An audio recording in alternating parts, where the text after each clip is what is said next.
Hey everybody, you and I are getting to be pretty good friends because on my last video I did it with Bedhead and nobody called me out in the comments. And so I can trust you guys to wake up first thing in the morning, roll into my home office and record videos. So here we go. Today's video is actually kind of a sad story. This is on our last video that Ricky and I did, how much money do niche sites earn?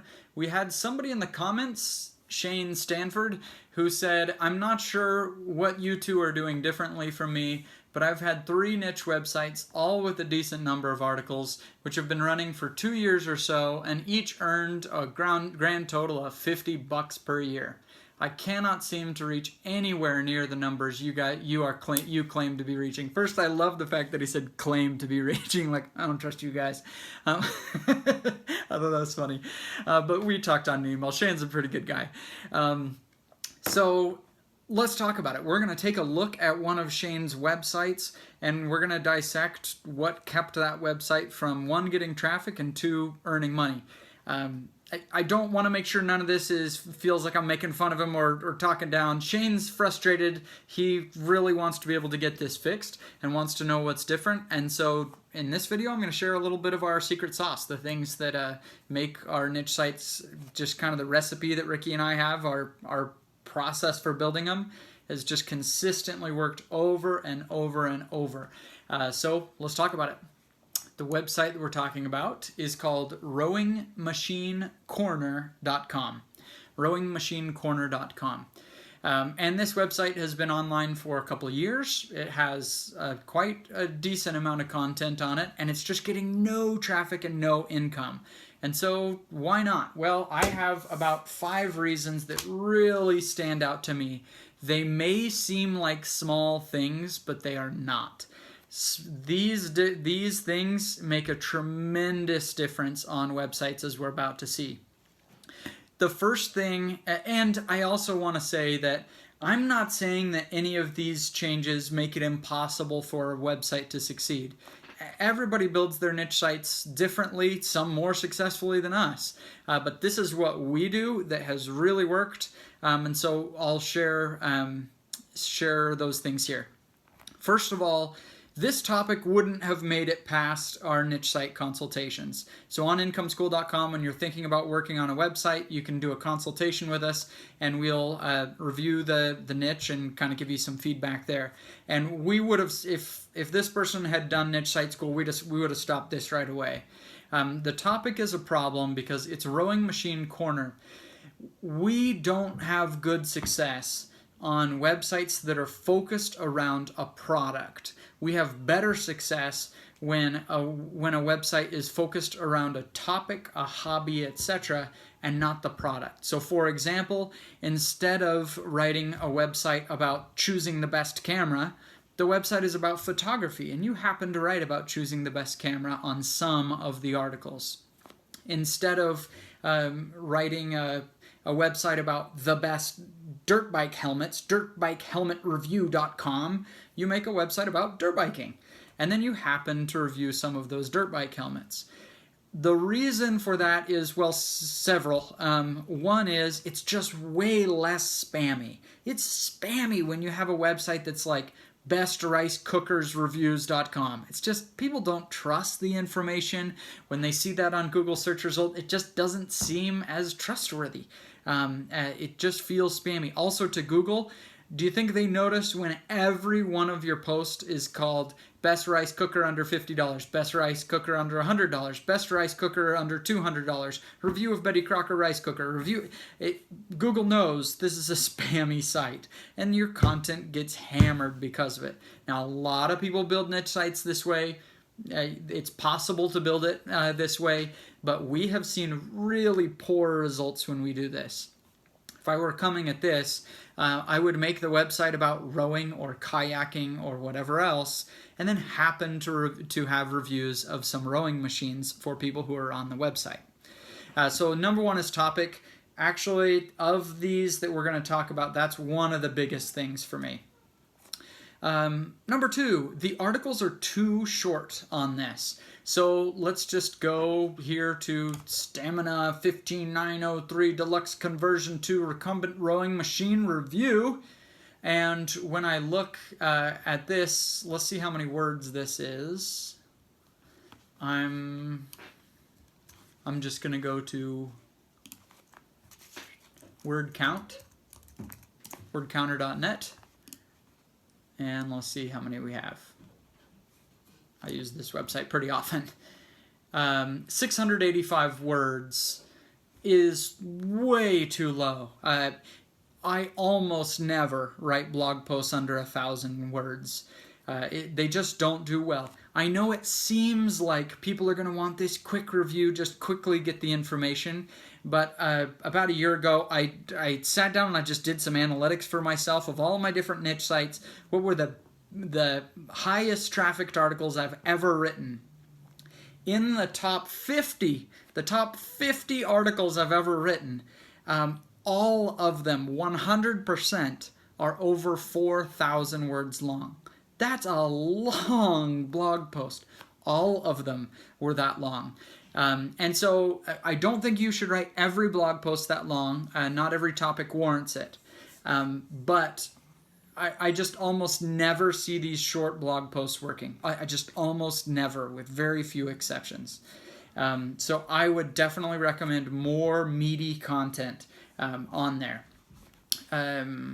And then let's look at this. So this, well, and also how many letters are in this? We're going to go to letter count now. And I want to look at that headline. I think it's too long. I think this is going to get truncated by Google. So I'm going to paste this at yeah, there you go. So this is 68 characters in the headline. Well, Google is going to truncate that. Google's going to cut this headline short. It's not going to show the whole thing. And so this may not rank on Google just because the whole name of the product isn't even in there. So I'd probably just call this Stamina 159,003 Rowing Machine Review, you know? Or whatever it is, we can shorten this, but that's too long. It's going to get truncated, and so people aren't even going to see that this is a review when they Google this. That's a huge problem. So the actual content here, it is an issue. Okay, now the next one, which I also think is huge, is adding to just the spamminess of the website, is it has a poor balance of info and money posts. So let's go to the homepage. And when I go here, I see best weight bench, best road bike, best weightlifting shoes, best elliptical machine, compact rowing machine. And then we finally get to one that's what muscle groups does a rowing machine work out? Okay, that's a good post. That's information. And usually what me and Ricky recommend is 1/3 of your posts are just information. They're things like that. You know, how or... can I use a rowing machine with a bad back? Whatever. They're just questions that people are Googling, and it's going to be very easy to rank for those terms. There's not a lot of content out there. So 1/3 is that. 1/3 is feature posts. It's like the top 15 ways to get faster at paddling on a kayak or whatever. And then 1/3, only 1/3, is these review posts, the money posts, the 15 things I had to buy after getting a new camper, that kind of article. And this website has a very crazy balance of like 80 to 90% of the posts are money posts. They're just spammy things, review this, review that, and it's just not going to work. The next thing, it's difficult to put this kind of thing into a statistic, but I think it makes such a big difference. It's just not very authentic. The writer of the site they're just not being real with us. They aren't waking up with bedhead and recording videos for us and just being a real human being. This is just like really obvious. All he wants is to get my affiliate commission and to slap me out the door. This guy doesn't care about the reader. You gotta have some love for your reader. Look at dirtbikeplanet.com. This is what I've been working on. And I'm trying to put some love into these posts. You know, top 10 tips for teaching kids to ride a dirt bike. And that's my son. That's my 6-year-old right there. And I talk about some of the things that worked for him when he was really hot and sweaty and needed things. And we needed to change how we were dirt biking so that he could enjoy it more. it's real. It's a real post. And so, you know, when Google eventually gets good at AI and they can just write the whole web for us, they don't need us bloggers anymore, they can't beat this. This is personal experience. It's real. It's authentic. And so if all you're doing is being a glorified blog post writing spam robot, you shouldn't be surprised when people don't really love the content. And when you link to products, they don't click them and they don't trust. I'm a professional photographer. In fact, I am ranked in the top 40 photographers in the world, which is so cool. Do you think I know how to take a better picture than that? Yes, I could take a better picture than that. But this is from my cell phone. In fact, almost all of the photos I take on my niche sites are really junky cell phone photos because it's authentic. It's real. It doesn't look like the Amazon product photo. It's real. I'm holding this. I reviewed it. I actually have this thing. And that you can't put a statistic to it, but it changes the whole dynamic of a website. And so when I see people that say, "Oh, dude, I want to make whatever best standupofficedesks.com. It's perfect niche. They cost $600 each, and people are gonna love this, and I'm gonna get crazy commissions." My first thought is, are you really into stand-up desks? Do you even have one? And if the answer is no, it's not that you can't make the site. Ricky and I have made sites on topics that we are not into yet, but we're getting into. But it's way harder. So, you know, if you're going to make a website about horseback riding, get into horseback riding. Go buy a horse. If you're going to make a website about a dirt bike, go buy a dirt bike. If you aren't ready yet, it's going to take you a little while. You're going to make a website about archery or fishing or whatever the heck you're going to do. If you're not into it today, that's fine. Be doing some research and planning for when you're going to go buy your fly rod and start fly fishing. And it makes everything you do real and authentic, and you're actually interested in the topic. You can't put a price on passion for the topic. If you're not passionate about it, you're just writing spammy crap to get your affiliate commission. Google will notice because the users will notice. They'll go to your website and this crap is gone. Okay, next, one thing that I think is also very important here is even if the content were good and we had traffic to this website, I have problems with the monetization of this. So for example, you know, here we have just this looks more like an ad right here for Amazon, and people don't like clicking on ads. They just don't. And then down, oh, we don't even, so how am I even going to give this dude my commission? Because this just looks like an ad. I'm going to skip over that. Where do I click? How do I give this guy a commission if I wanted to, if I want to buy that product? That's a no-go. This isn't going to work. So here's back to my website, Dirt Bike Planet.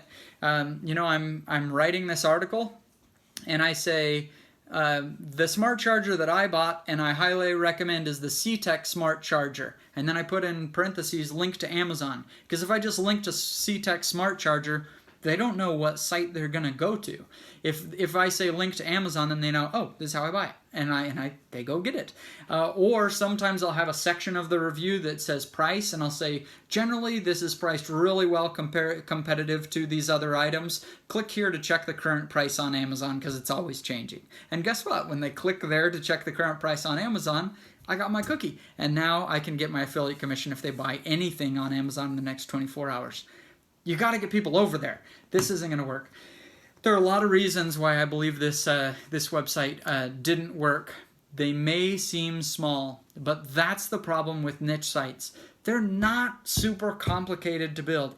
There's no magical magician sauce to this, but there are so many places you can trip up along the way and put a year into a project and see it fail. We don't like that, and that's why we have Niche Site School. Whole purpose of Niche Site School is to take our exact business model, step by painful step, and if you follow it, you have a website exactly how we built it. No website is guaranteed, no business is guaranteed, but we've seen really good success from doing it that way. So check it out on incomeschool.com and then click Niche Site School. See you guys.